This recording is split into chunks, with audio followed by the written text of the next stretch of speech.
பெண் சுதந்திரம் அப்படின்னு இருக்குல்ல, பெண் சுதந்திரம்னா என்ன மேம்? பெண் சுதந்திரம்னா கண்டிப்பா வந்து பீயிங் இண்டிபெண்ட் தான். செல்ஃப், அதாவது அவங்க ஓன் சம்பாத்தியம், அவங்க ஓன் எல்லாமே பண்ணிக்கிறது தான் வந்து பெண் சுதந்திரம் நான் நினைக்கிறேன். பிகாஸ் அது இப்போ ஒரு டிரைவிங் நம்ம கத்துக்கிறோம்னு வச்சுக்கோங்க. ஆஸ் அ உமனா டிரைவிங் நான் ஓட்ட கத்துக்கிட்டேன். இதே சென்னையில் இவ்வளோ பெரிய டிராஃபிக்ல நான் ஓட்ட கத்துக்கிறேன்றது எவ்வளோ பெரிய சாதனை தெரியுமா? அதை நாங்கள் ஓட்டும் போது அது ஒரு பயங்கரமான ஒரு ஃபீல். அதுதான் ஒரு பெண் சுதந்திரம் நான் நினைக்கிறேன். ஸோ அந்த மாதிரி உமன் இருக்கிறது வந்து வெரி குட் திங். எல்லா உமனும் அதை வந்து ட்ரை பண்ணணும். நீங்க எப்படி யோசிக்கிறீங்க பெண் சுதந்திரம் அப்படின்னா? பெண் சுதந்திரம் அப்படின்னு கேட்டீங்கன்னா, அதாவது அவங்க சொல்ற பாயிண்ட்ஸ் வேற, செல்ஃபா சொல்றாங்க அவங்க. இப்போ அது என்ன மேட்டர் கேட்டீங்கன்னா, இந்த நாட்டுல அவங்க சுதந்திரமா இருக்கணும். ஆமா ஆமா, நீ எந்த பிரச்சனையும் இல்லாம, எதுவும் நீட்டா இல்லாம, அன்னைக்கு காந்தி சொன்னார்ல, நைட்டு 12 மணிக்கு என்னைக்கு ஒரு பொண்ணு தனியா போறாலோ அன்னைக்குதான் இந்த நாடு சுதந்திரம் அடைஞ்சு சொன்னார்ல, அதுதான் தட் இஸ் ஃப்ரீடம்.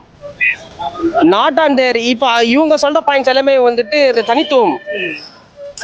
உமன் இது அது நீ எம்பவர்மெண்ட் சொல்றீங்க, எம்பவர்மெண்ட் சொல்றீங்க. Is asking about freedom. Ma'am இப்போ வந்து பாத்தீங்கன்னா லாஸ்ட் எப்போ ஐ லவ் யூ சொன்னாரு?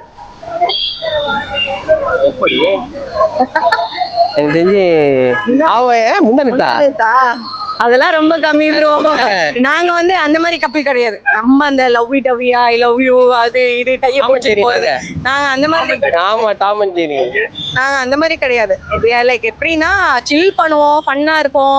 எங்க 2 பேரும் என் வீட்டு சைட்லாம் பார்த்தாங்க. டாம் அண்ட் ஜெர்ரி கேரக்டர்னா, அது இந்த கேரக்டர்ல யாரு அதிகமா கோவப்படுவா, யாரு கோவப்படுத்த வைப்பா? யாரு டாம் வந்துட்டு கோவப்படும், ஜெரி வந்துட்டு கோவப்பட வைக்கும். நான் ஜெரி. இந்த சீண்டு முட்டுறது, அவளை வீம்புக்குன்னா வம்பு இழுக்கிறது, இந்த வேலை பண்றது நான் தான். பண்ணிட்டு நான் அதே மாதிரி ஜெரி மாதிரி அமைதியை உள்ள போய் உட்காந்துருவேன் நான். அவன் டாம் சுத்தி சுத்தி வருவா, அவ்வளவுதான். எதுவும் பண்ண முடியாது. சுத்தி வருவா, என்ன பண்ணான்னு பாப்பா, அவ்வளவுதான். அமைதியா இருப்பேன். திருப்பி எப்படி அந்த கான்வர்சேஷன் மறுபடியும் வம்பளுக்கலாம் மறுபடியும் எப்படி வா வம்பளுக்க வா அப்படின்ற மாதிரி வா அப்படின்ற மாதிரி இருப்பேன் நானு. சோ அந்த மாதிரி நிறைய பேர் எங்களை பார்க்கும்போது என்ன சொல்லுவாங்கன்னா, நம்ம இன்ஸ்டாகிராம் ஃபேமஸ் கப்பிள்ல சதீஷ் தீபா இருக்காங்கல்ல, என் பிரதர்ஸ், என்னோட ரிலேட்டிவ்ஸ் எல்லாம் சொல்லுவாங்க, நாங்க பிஹேவ் பண்ணிக்கிறது அந்த சில வீடியோஸ் எல்லாம் பார்க்கும்போது உங்க 2 பேரையும் பாக்குற மாதிரியே இருக்கு அப்படின்வாங்க. சோ அந்த மாதிரிதான் நாங்க 2 பேரும். இன்ஸ்டன்டா இப்ப அவளை ப்ரப்போஸ் பண்ணுங்க அவருக்கு.